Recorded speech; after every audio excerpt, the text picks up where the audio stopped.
Hello, my name is Joshua Valdivia. I'm part of the Behavior Consultation course 610, section 822.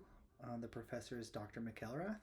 This is my mock FAI video, and I'm going to do it with my friend Alex. He's sitting here. He's not going to be on the camera, but he will be playing the part of the teacher that I'll be interviewing for my client.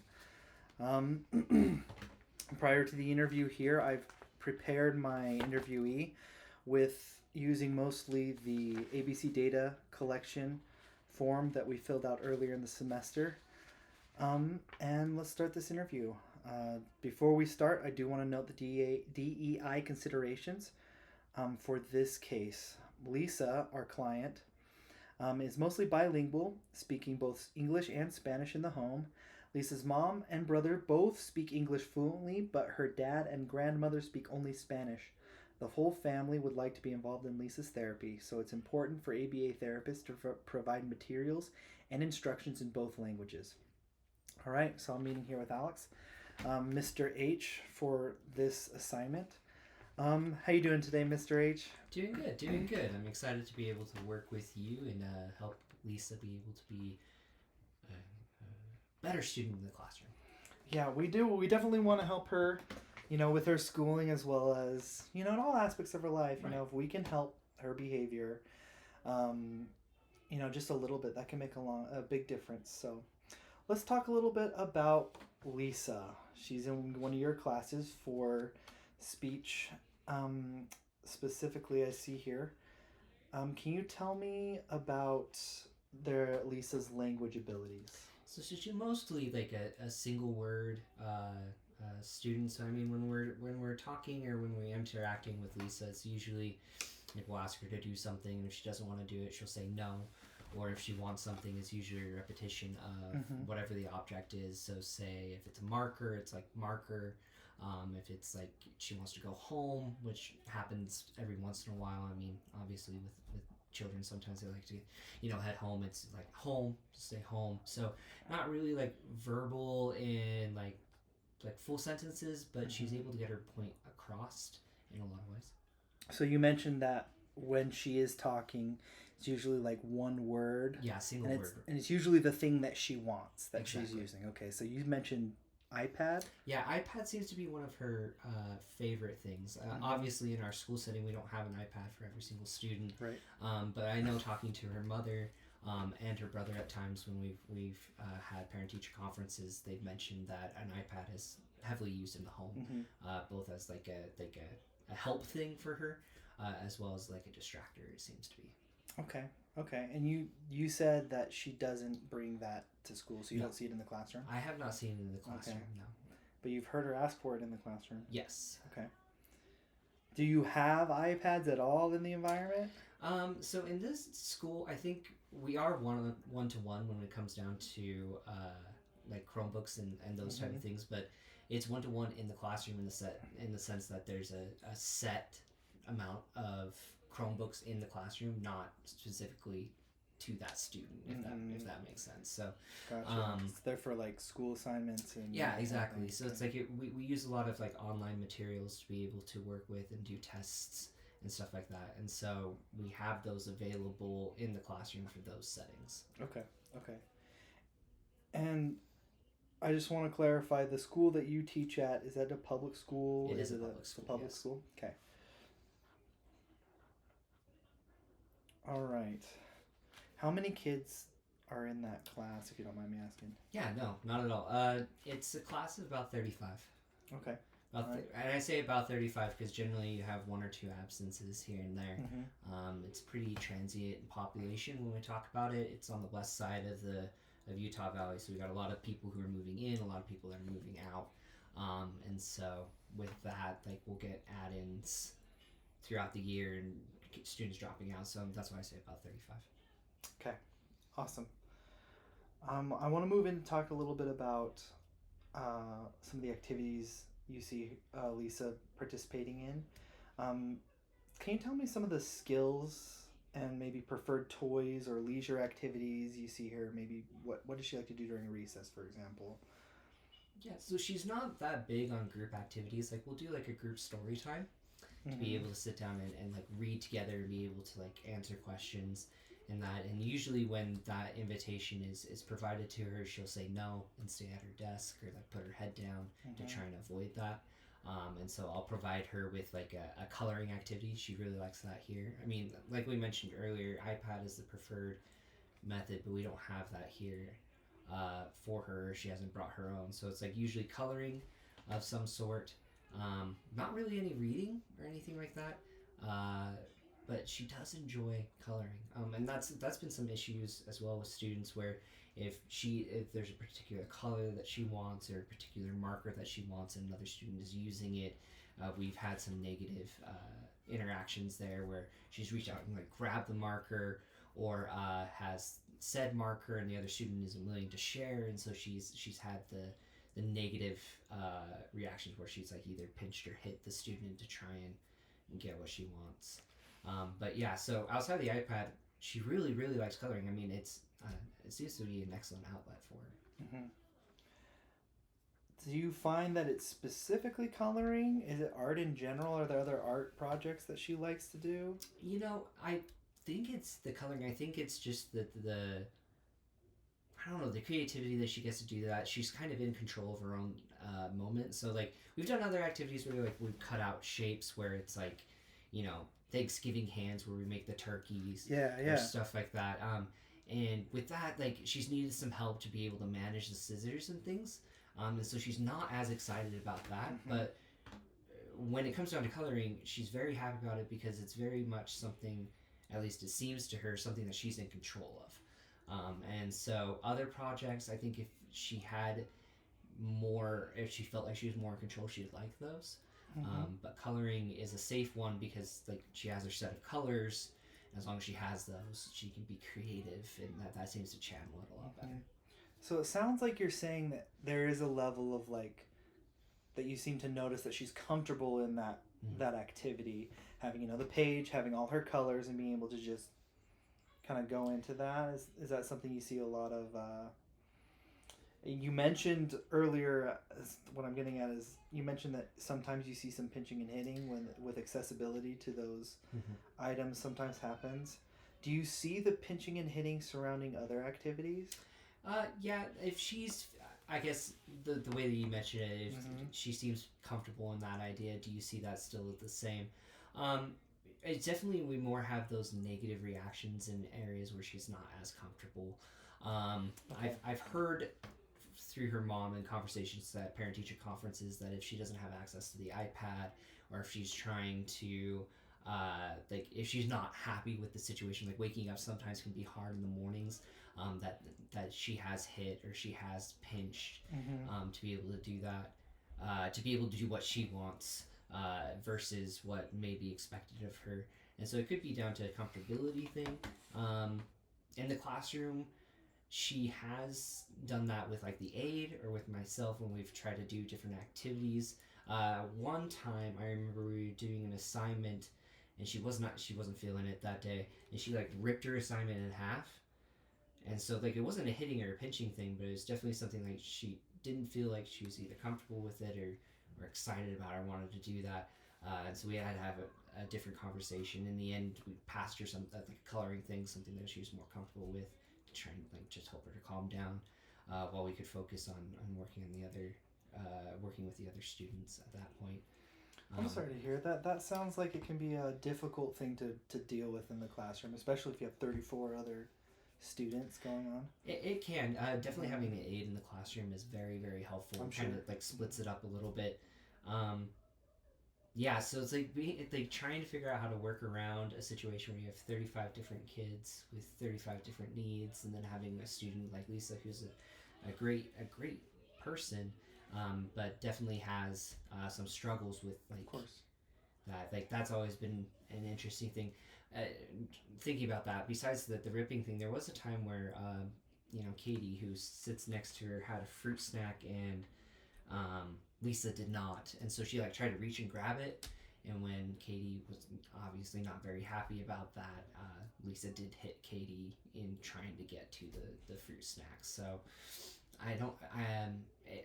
The behaviors seem to be related to either she's not comfortable with it or she wants something, and that feels like that's the appropriate way to respond. And so we're working with that. And I don't think that's something that she does all the time. Like, I don't want to make her sound like she's a bad person or anything like that. No, yeah, and you're totally. Right now, we want to go over and talk about this kind of neutrally. I don't think she's a bad person. I'm here to help her. We want to make sure that she can live a happy, joyful life, have access to skills that maybe she otherwise wouldn't have had access to. And I know right now it's difficult because we're seeing kind of the worst of behaviors, it sounds like. But this is exactly what we're here to help her with. So Okay. Let's move on a little bit and talk about medication. Yeah, sure. Do you know about any medications that she take any medications during the school day? As a public school teacher, we don't administer medications. She does have a plan, a medication plan for that, but that would all be run through the nurse. So aware of the situation, yes, aware of her diagnoses, but I don't administer the medication. Okay. That's, I probably should have known that. Yeah. You said that's administered through the nurse? Yes, the school nurse would be able to do that. Okay. And so yeah, the information that we have available is just like this is what it is. There is a medication plan, but like any sort of like dosages or provider of medication, we wouldn't do that. Okay, understood.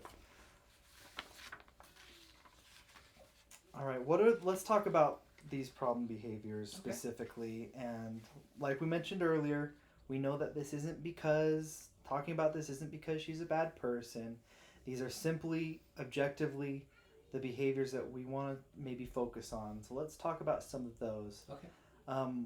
What would you consider her problem behaviors are most prominently at school? Most prominently at school. So she is interested in activities that involve creativity. She likes those. Activities that really, I guess, I kind of like how you said earlier, make her uncomfortable or things that are struggles with, because she seems to be a little bit hesitant to engage in those, and that's when we start getting those negative behaviors. And so usually anything that involves large groups of people or sharing of objects or things that take part of the creativity learning out of her control or things that she isn't too keen to be a part of. Other than that, like, she takes direction well. Like, when we have to have these conversations, when something like, the Katie incident with the fruit snack or the ripping of the paper in half, like, the redirection isn't too bad. Okay. We'll chat with her in the hall. We'll be able to calm things down. It usually is just like a burst, and then like a settle afterwards. Okay. It sounded like you do have a little process for this redirection. Can you walk me through kind of what you do when you see this kind of behavior? When you say you take them out into the hall, is that like for conversation or a little break? What does that look like? I'm not going to say that I'm perfect at it. I mean, there's times when I struggle with it, but one of the greatest things that we can do, or not greatest, but one of the things that we try to do is to give them space, give them a chance to be able to react, have a moment to have that reaction, and then walk them through, like, why are we reacting to this? Is there a better way to be reacting to this? And then bringing them back into the situation. And so we'll try and have the conversation with them at the desk, and them, I mean Lisa, but and students in general, but like we'll have the conversation with Lisa at her desk, and if it doesn't seem to be going, or she's still very fixated on it, we'll go out into the hallway. Partially we'll kind of see, like, is she receptive to having a conversation at the moment? If not, then it's just like a break time, just getting her away from whatever the trigger was. Yeah. And then being able to have that conversation and be able to talk with her so that she has a chance to try and explain. I mean, when she she's not exactly full sentences, but words here and there. So it's mostly us talking and just letting her have a chance to relax and to calm down from the situation. I don't know if that's a perfect way to be able to address it, but that's what we're trying to do at this point. It's something, Yeah. And a lot of times, especially you're dealing with this class of a lot of other students, if you're seeing a behavior that's being disruptive for that class, it can seem pretty intuitive to kind of distance that, put it out in the hall, do this conversation out in the hall instead of kind of in front of everyone.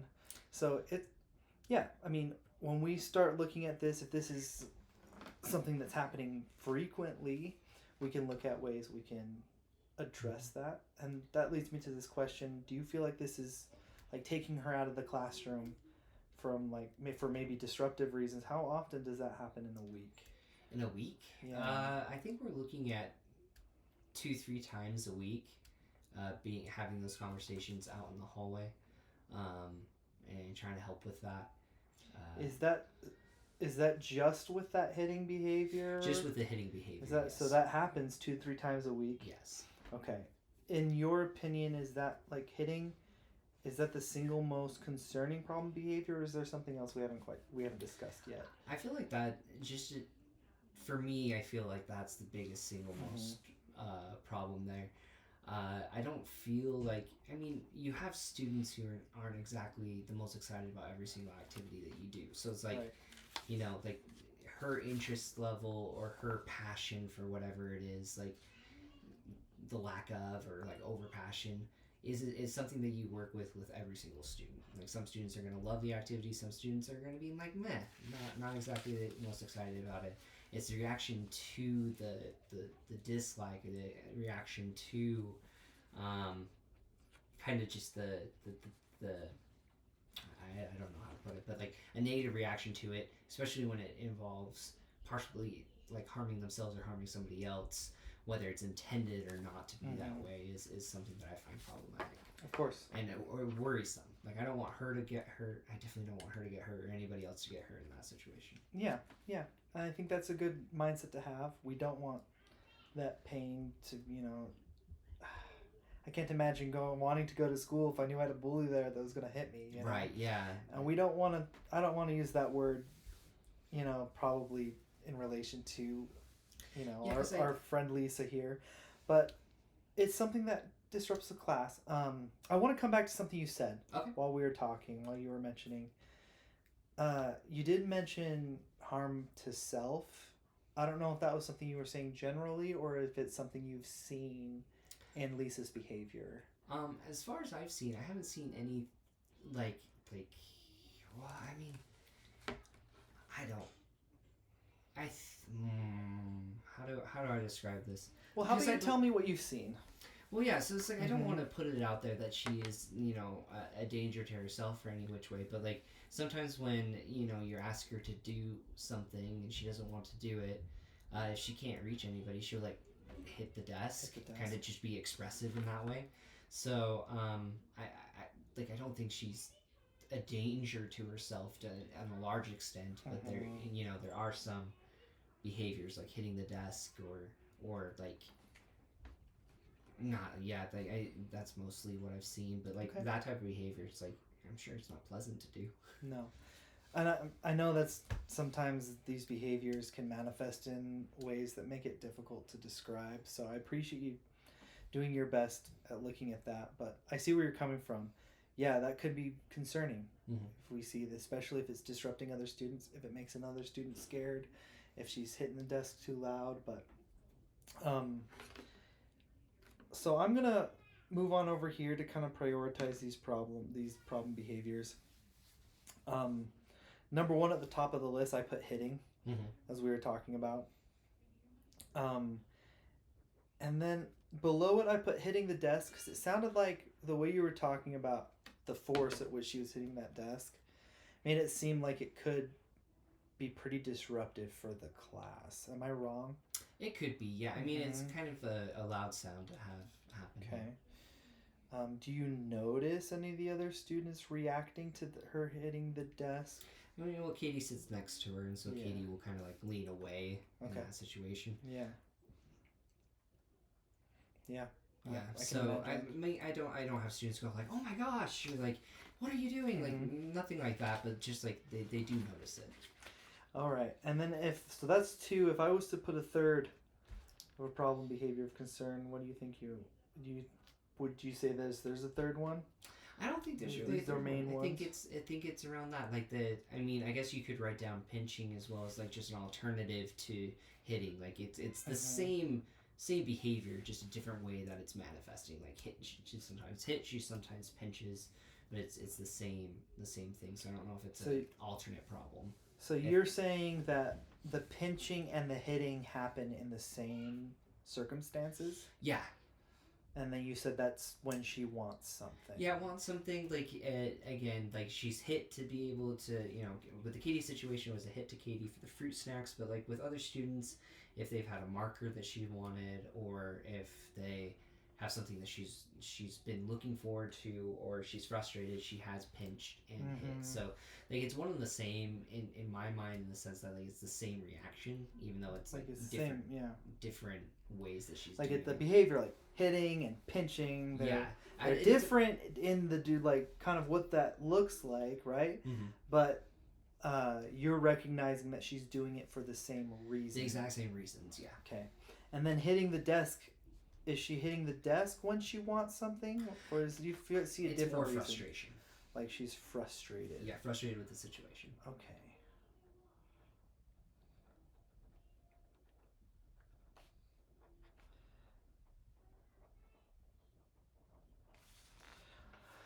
All right.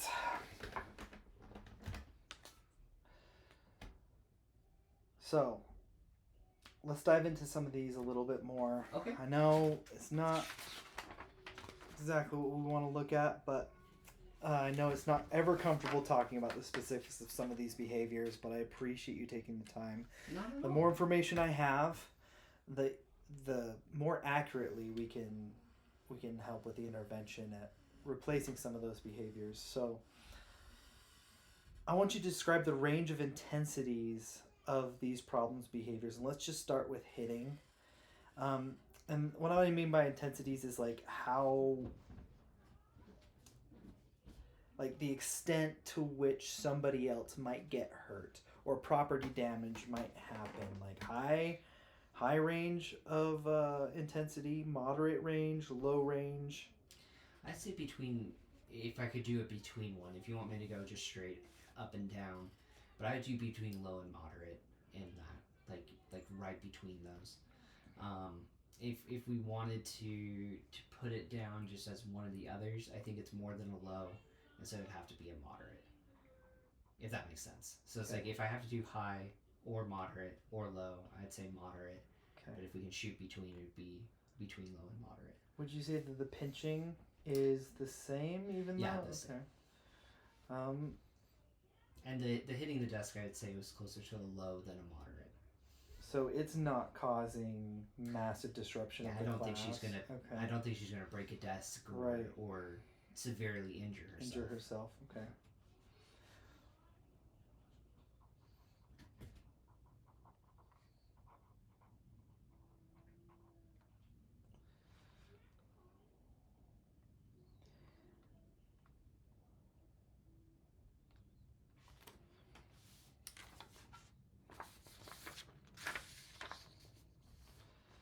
Okay. Do the different types of problem behavior tend to occur in bursts or clusters? And or does any type of the problem behavior typically precede another type of problem behavior? Does that make sense? Yeah, no, that makes sense. It's usually like an outburst, but I wouldn't call it a cluster. It's usually an outburst of the behavior, either like a hit, and she's not like hitting multiple times. She's not like beating on the person. Usually like a hit to try and get her point across, and the same with the pinch. So yeah, I'd call it a burst more than the other two. And again, I don't think it's like a problem behavior. I don't see it as a problem behavior if you have a student who's not exactly the most excited about every single thing that happens. So I wouldn't call that being a negative behavior that precedes the other behavior as well. I don't think it's, I wouldn't consider that a negative. No. And just to clarify, like, we are specifically talking about those behaviors that are problematic. So this would be, for example, if because you saw her pinch Katie, let's say, you're confident that, oh, she pinches and hits at the same time, that if you saw a pinch, you could be pretty confident that she's going to hit too. Do you see those behaviors cluster together like that, or is it usually just one hit or one pinch and then all done? Usually one hit, one pinch. And then she's... Whichever one she so decides. it's kind of like this outburst. Yeah. Then she pinches or hits, and that's like she got her point across. Yes. Okay. Thank you. Thank you for that. Okay. Right, because I mean, like with the Katie situation, like when she hit Katie, we talked to her, and then we got the fruit snack back to Katie, and then we gave her goldfish. So it's like she was She distracted. still got something, so Yes. it wasn't like she was empty-handed. Yeah, exactly. So she wasn't empty-handed out of that. Okay. And then like when she ripped the paper, we gave her coloring stuff instead. So, yeah. So like, I feel like we're pretty fast at like moving in to be able to address those things. Okay. I know we talked briefly about some of the things that's happening in these next questions here. Okay. But I want to talk about kind of the environment Okay. she's in. So, under what conditions or situations are the problem behaviors most likely to occur? Again, most likely to occur, as we mentioned, usually before group activities or something that she's feeling not very comfortable with. Mm-hmm. So activities usually math and reading being the big ones that tend to get this type of reaction. PE class is fine as long as we're not doing like a big group activity. Music class is great. She likes Mm-hmm. it. Likes Oh, it a lot. cool. I think the instruments and the different sounds are very interesting to her, and she likes that. That's interesting. You say you don't actually see any of the behaviors happening during music? Not as much. She's very Mm-hmm. interested in that activity, and I wonder if it's kind of the same thing as that. It's kind of like an individual creativity, like with the coloring. Yeah. Yeah, so it seems like she does tend to behave better during these activities that allow creativity. Yeah.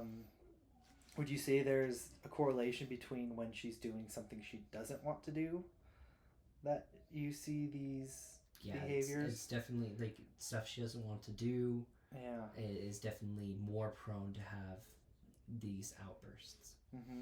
And like talking to mom, that's kind of the same. Like waking up is not something that everybody's super excited to do, and Lisa's not not abnormal for that, but she'll have those activities, or not those activities, but like those reactions as well. At least she's talked about that, or like follow ups on homework, or follow iPad time, those type of things. Those are things where if she's not happy about it, more prone to have those reactions. Understood. Thank you. Yeah, no problem at all. You mentioned specifically math and reading as the most difficult times for her in those. Yes, Okay. usually when we have those breakout times when we're doing our math problems and our math sets and our reading. Mostly because reading, when we do that, it is a group. You have to sit quietly with everybody else, and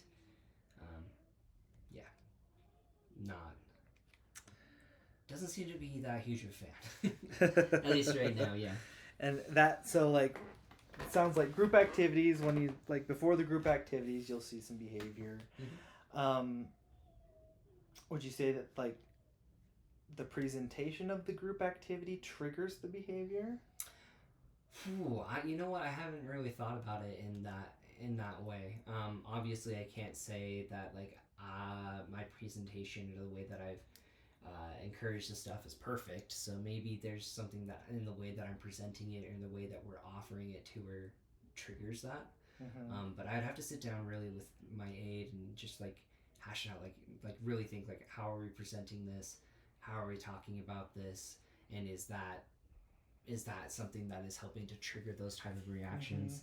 Off the top of my head, like I feel like it's very normal in what I'm doing. Like, okay, it's PE time, like something like that, or it's like it's time for not silent reading, but like group reading, or those type of things. So it's like I feel like it's very normal in his presentation, but maybe it is something. I haven't thought about that.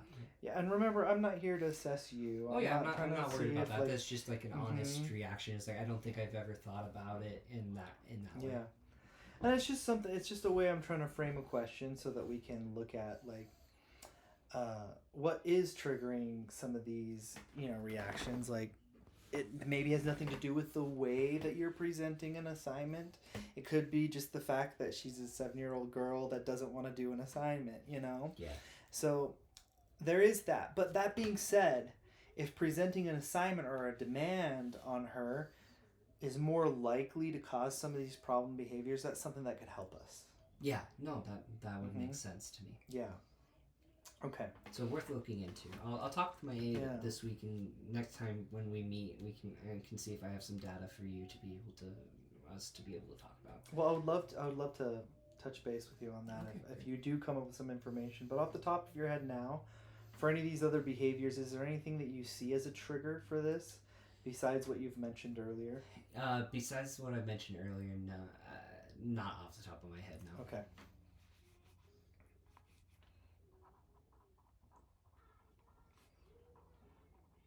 I'm just writing down some of the things from earlier just to make sure we have this information here. Does problem behavior occur when you break routines or interrupt activities? I would, I mean, in teaching, usually we're pretty routine based.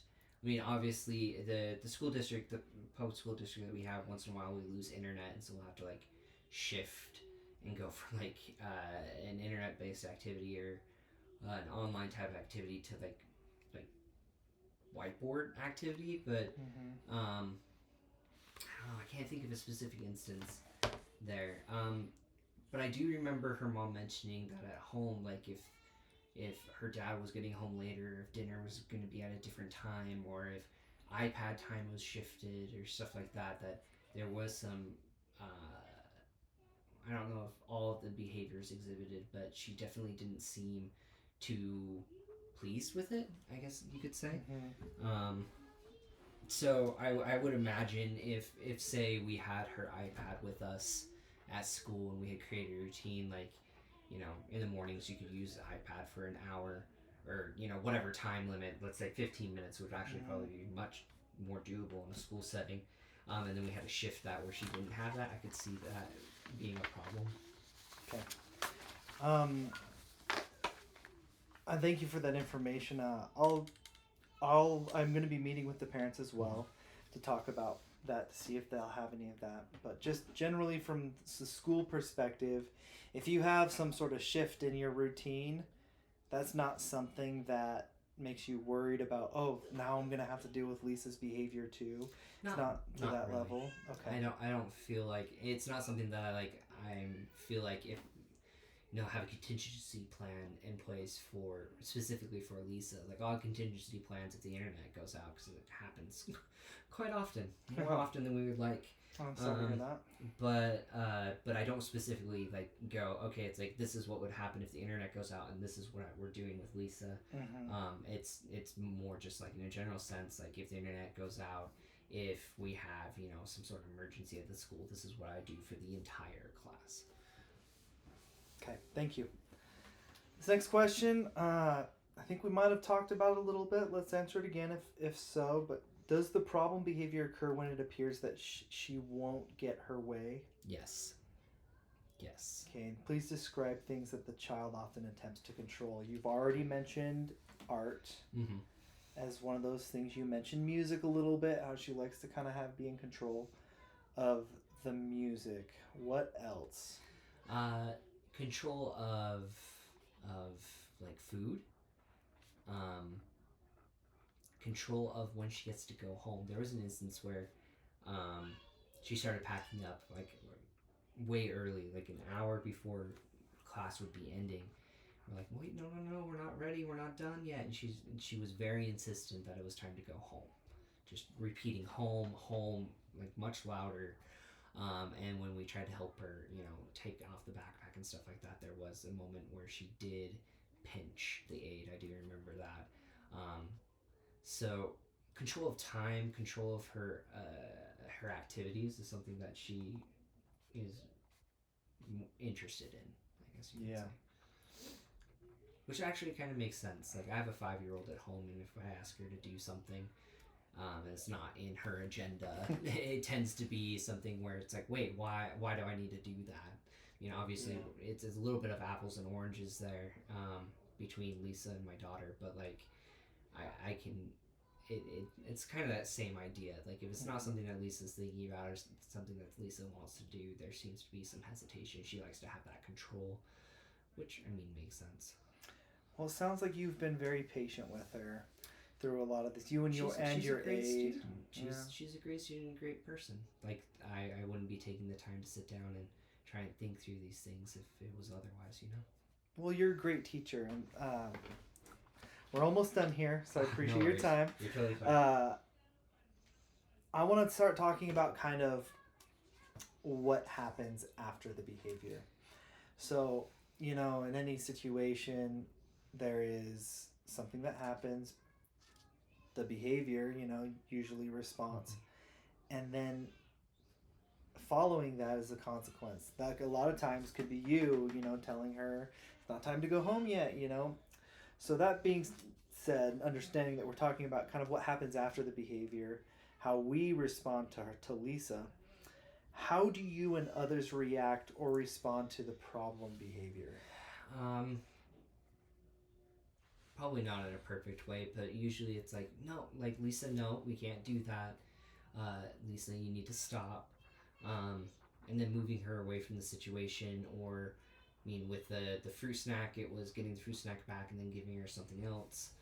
With the ripped assignment, it was giving her colored pages. Those are very typical responses where it's like, no, we can't have that. Here's an alternative to it.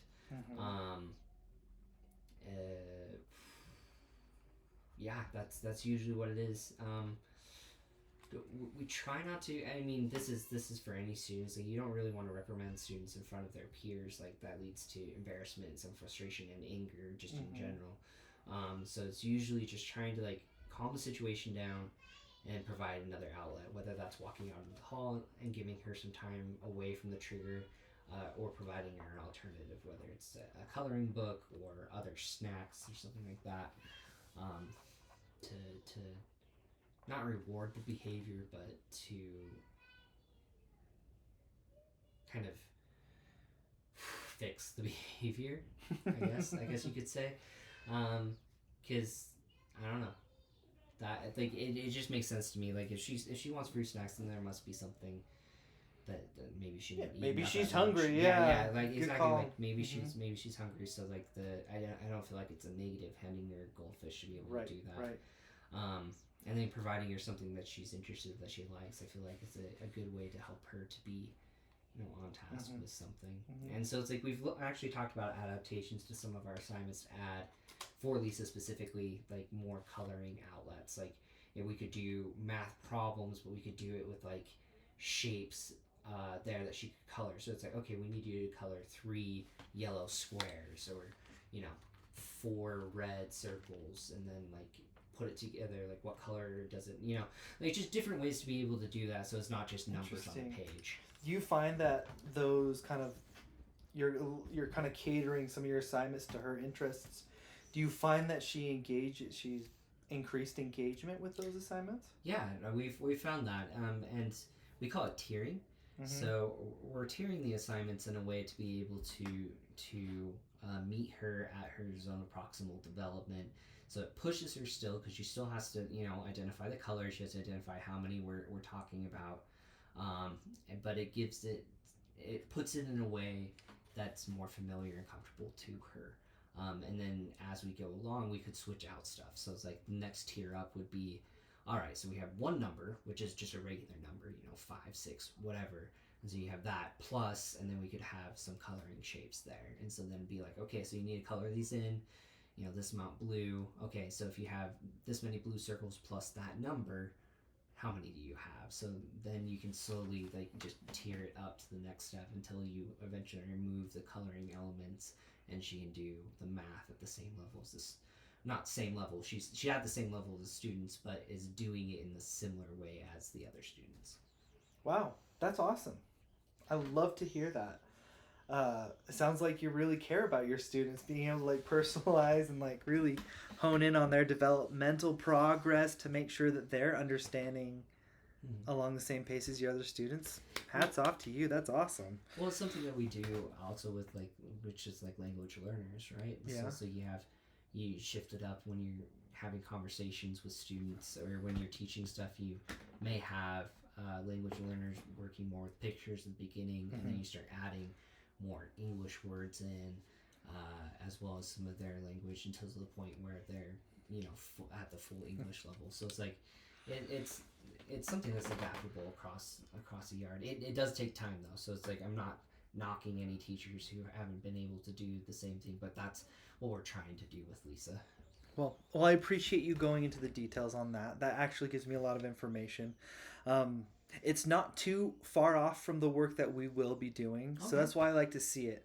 When we start bringing in our intervention, it will probably look similar to that, where we're going to take the things that are interesting to her and what she's interested in, and then little by little, along with kind of the development, we'll be able to see her develop in some of those skills. And it may not be as quick as her peers, but the truth is, if she's got some of these skills, that could make her life a lot easier. So continuing onward, we're almost done. What do you and others your aide do to calm Lisa down when she engages in her problem behavior? You mentioned you usually take her out in the hall.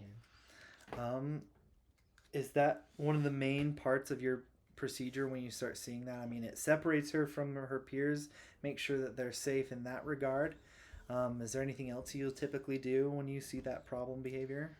Usually trying to adjust the behavior in a way that doesn't make Lisa feel like she's being called out, if that makes sense. So it's like there's ways to be able to address it where the student understands that that's something that is not desired, but not in a way that she feels like targeted with that. So it's like part of that is, if we can have that conversation in the classroom and get the redirection, then we can stay there. If that's not working and she still seems agitated or frustrated with the situation, that's when we move into the hallway, because that's something that's very visual. Like, other students will see her like moving out into the hallway. I don't think she's bullied, or other students like see that as a negative. We use that same thing with different students as well. Like, you try and address it, and if it doesn't seem to be addressed, then we move to the hallway. So usually you'll start to kind of address it, but you'll only take her out in the hallway if it escalates. Yes. So, is it pretty typical for her to escalate with you on these things? If I put it in a percentage base, maybe 33% of the time that we're having to resort to the hallway, to just have a conversation or give her time to be able to calm down. It's definitely not the majority of the time. When you or your aide take Lisa out into the hallway, for how long and what happens in the hallway? What does... So at our school, we have what are called chill passes. It's usually between 5 minutes to 10 minutes being the usual average. You might have some chill passes a little bit longer, but usually we try and stick around that same amount of time, even with a student who doesn't have a chill pass. It's like we're having a conversation out in the hallway. It's between 5 to 10 minutes. Like, it's making sure that we have the address, that they understand what's going on, and then we work out like how we're gonna fix it. With Lisa being like single, mono conversation, that's a little bit harder for her to have that conversation about how she's going to fix it. We can still get stuff like she's sorry, or she's like okay, like understood, like thumbs up type thing, so we can get those reactions. So that's what we're looking for when we have that conversation in the hallways. Like, are you okay? Like, are you good to go back? It's kind of giving her a break, it sounds like, more than anything, to make sure that if she is escalated, she has time to calm down. It's really honestly not, like, the hallway in her instance isn't supposed to be like a negative consequence. It's to give her a chance to be able to kind of control those emotions and get away from whatever's agitating her. Understood. Yeah. Okay. Yeah. Is there anything else besides the hallway that you or your aide use to distract Lisa from engaging in the problem behavior? Coloring pages. Coloring pages? Yeah. Okay. how quickly does that work? Like, can you, if she's escalating, you just throw colored papers and crayons at her? Does it stop the behavior? Um, I wouldn't say it's like an immediate thing, but there is a little bit more. I don't know. Yeah, it's not like you hand it to her and it's immediately a panacea to the issue. Mm-hmm. But it is pretty fast because she does enjoy it. She really likes coloring, so I don't know, quicker than the hallway in some instances. Yeah. Yeah, it can kind of distract her from that. Takes her, kind of de-escalates her in a different way than. Yeah. Okay. Some final questions here. So we got 3 more questions to go through. What do you think he or she is trying to communicate with her problem behavior? Frustration. Or like a want. Mm-hmm. I don't really know.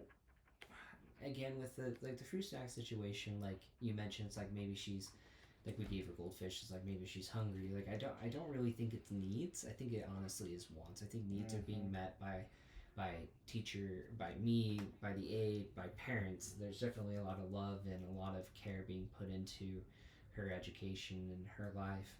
So I think it's wants and or frustration or maybe a mix of both. Okay. Yeah. Frustration can be kind of complex. Can you speak any more to that? Like, what could it be frustrated with? Do you see her frustrated, like, in specific instances? I frustrated with difficulty. I mean, math and reading is something that is difficult for her, and it's difficult for a lot of students, and some react in very negative ways. Mm-hmm. So I think it might just be frustrated with the fact that it's not as easy as it may appear to others, or maybe it's a frustration with the fact that like I have to push myself again. It feels a lot of that and less of like frustration of like why am I here, but it's more just like it's a struggle. It's a struggle, and like all growth is a struggle, but like obviously trying to explain that to a 7-year-old is it's kind of hard to be like, yeah, you know what, like, in life you gotta struggle a little bit. That doesn't exactly land. It didn't land when I was 7. Yeah, no, it didn't land with me either. It's something that picked up along the way. But so earlier, I want to bring up. I don't mean to cut you off. But good. earlier, you mentioned that her vocabulary is usually like one-word instances, like utterances. Do you see her frustration possibly being a frustration to communicate, like not being able to communicate? Yeah, I think in some ways, being her inability to express her desire, her want clearly, it's seen frustration with that. Yeah.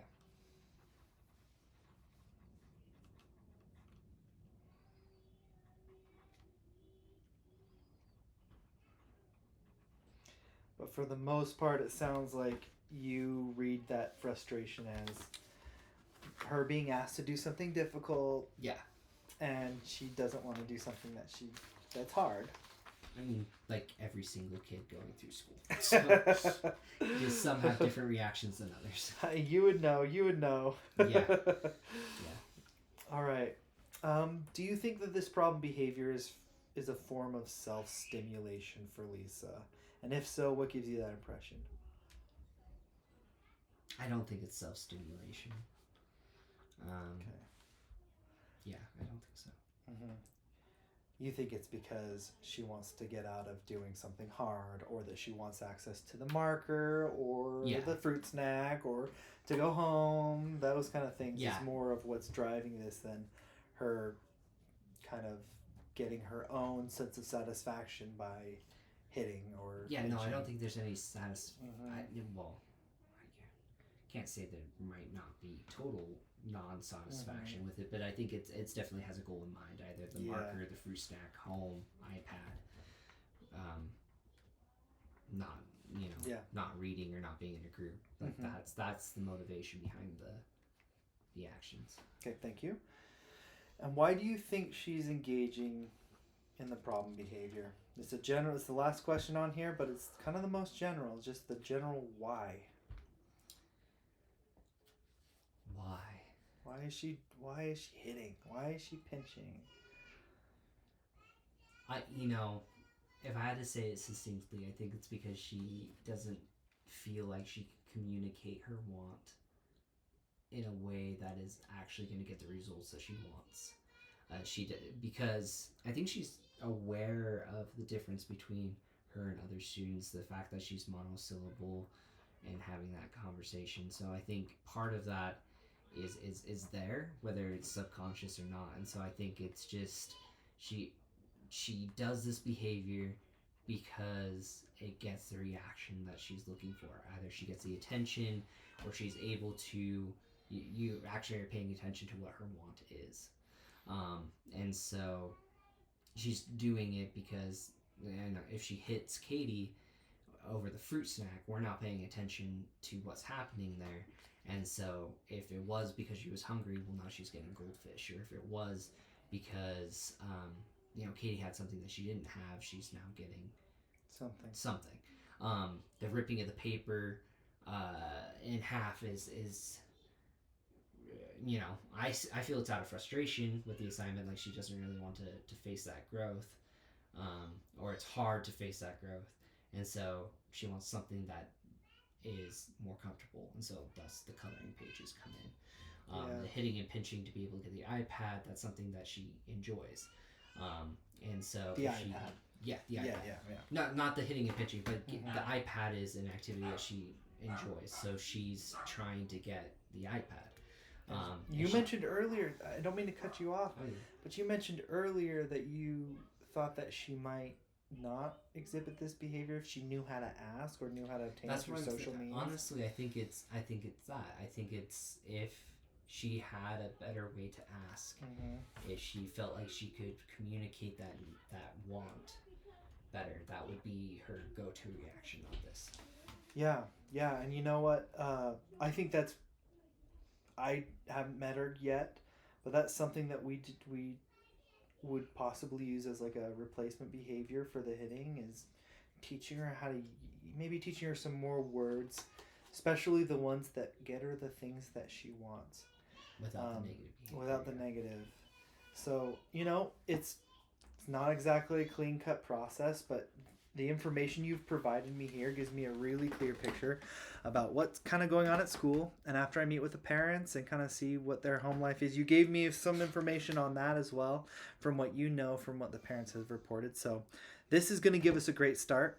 Okay. And we're going to work together with you moving forward. If, some of these interventions that we design could come and help out in the classroom, we're definitely going to be in touch to try to make sure we can help Lisa have a little bit more appropriate behavior in the classroom. Hopefully that'll be more conducive to learning, not just for her, but for the whole classroom.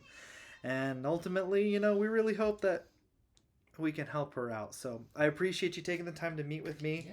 I look forward to working with you. Yep. All right. You have a great day. You too.